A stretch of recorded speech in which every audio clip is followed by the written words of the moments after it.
துறந்தார்க்கும் துவ்வாதவர்க்கும் இறந்தார்க்கும் இல்வாழ்வான் என்பான் துணை.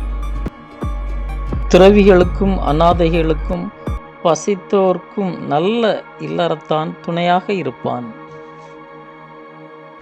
இல்வாழ்வான் குடும்ப வாழ்க்கை நடத்துவன். துறவுபவர்களுக்கும் துறவிகளுக்கும் தூவாதவர்களுக்கும் ஏழைகள் உதவி தேவைப்படுபவர்களுக்கும் இறந்தவர்களுக்கும் இறந்தவர்களின் நினைவுக்கான கடமைகள் தானம் சடங்குகள் அனைத்தும் துணையாக நிற்பவன்.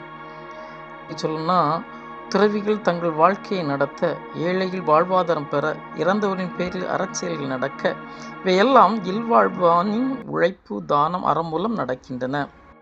பற்றற்ற துறவிகட்கும் பசியால் வாடுவோர்க்கும் பாதுகாப்பற்றவர்களுக்கும் இல்லற வாழ்வு நடத்துவோர் துணையாக இருத்தல் வேண்டும். துறந்தார்க்கும் துவ்வாதவர்க்கும் இறந்தார்க்கும் இல்வாழ்வான் என்பான் துணை.